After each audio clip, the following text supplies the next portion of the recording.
Assalaamu calaykum. Ku soo dhawow qiso dhex martay laba ka mid ah saxaabadii rasuulka sallallahu calayhi wasallam xilliga dagaalkii Qaswa. Rasuulka sallallahu calayhi wasallam iyo saxaabadiisa markii ay ka soo laabteen dagaalkii Qaswa, rasuulka nabadii naxariis dushiisa ha ahaatee waxa uu go'aan ku qaatay in saxaabada uu seexiyo meel dhexe maadaama qorraxdu ay ku dhacday habeenna ay tahay. Inta aysan seexan ka hor, rasuulka sallallahu calayhi wasallam waxa uu weydiiyey saxaabada, man yakla'una al-layla, yaa waardiye inoo noqon doona caawa ama yaana ilaalinaya. Laba ka mid ah saxaabadii rasuulka sallallahu calayhi wasallam ayaa istaageen, midna ansaari uu ka soo jeeda midna muhaajiriin, isla markaana waxa ay ku dhawaaqeen inay iyagu yihiin ilaalada saxaabada kale. Intaa kadib waa ay ajiibeen, rasuulkana waa uu ka aqbalay sallallahu calayhi wasallam. Habeenkii sidii ayay ku seexdeen rasuulkii iyo saxaabadii kale.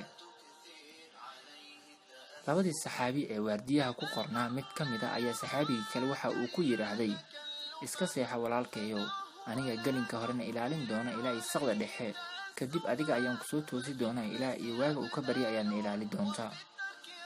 Waa uu aqbalay saxaabigii kale, waa uuna seexday. Sidaa daraaddeed waxaa ilaalada ku soo haray hal saxaabi.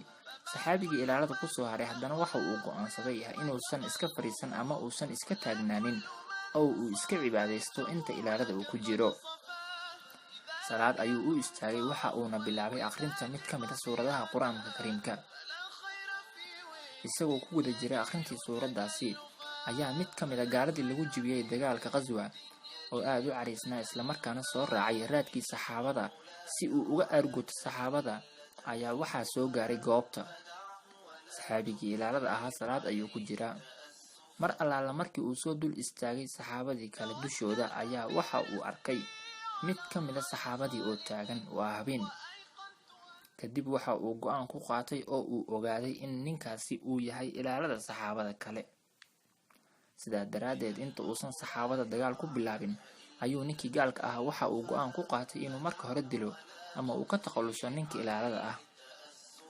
Waxa uu fallaar ku soo riday saxaabigii salaada u taagnaa. Waa ayna dhaawacday. Fallaar labaad ayuu ku soo riday markii uu arkay inuu weli taagan yahay. Waa uu ku dhuftay. Sidoo kale fallaar saddexaad ayuu ku dhuftay saxaabiga. Kadib sujuud ayuu la dhacay, waxa uu dhameeyay akhrintii suuradda. Isla markii salaadii ayuu ka baxay, waxa uuna soo toosiyey maadaama dhaawac uu yahay saxaabigii kale ee ilaalada kula qornaa ayuu soo kiciyey. Ninkii gaalka ahaa markii uu arkay in saxaabi kale la soo kiciyey, waa uu ka cararay goobta uuna iska tagay. Hase yeeshee maxaa dhex maray labadii saxaabi, kii kale ee la soo kiciyey iyo kii dhaawaca ahaa. Saxaabigii laga soo kiciyey hurdada ayaa waxa uu su'aalo weydiiyey saxaabigii kale ee dhaawaca ahaa. Waxa uu yiraahday, walaalkayow, waa la gartaa oo waa macquul in hal fallaar ama hal dhaawac uu ku soo gaaro si kama ah ama lama filaan ah. Maxaa keenay sidayna u dhacday in dhaawac labaad uu ku soo gaaro ama mid saddexaad uu ku soo gaaro? Saxaabigii dhaawaca ahaa ayaa waxa uu ugu jawaabay, aniga waxaan u taagnaa cibaado.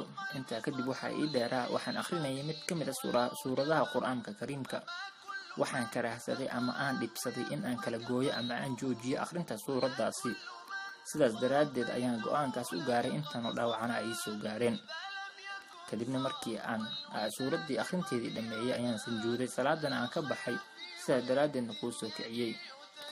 Meeshaas waxaad ka ogaataan, qof walba oo muslina waxaad ogaataa in qiimaha Qur'aanka uu ku leeyahay ama uu ka lahaa asxaabta agteeda iyo rasuulka sallallahu calayhi wasallam ay ahayn mid la soo koobi karay.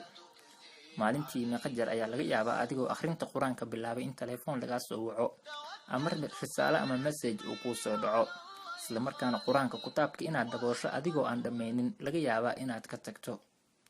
Mar walba isku day inaad Qur'aanka kaamil yeesho oo aad kor u qaado. barnaamijku waxaa idiin soo saaray aniga waa Mucaawiya. halka aad kala socoteen waa channelka Hal Sheeg ee YouTube-ka aan ku leenahay.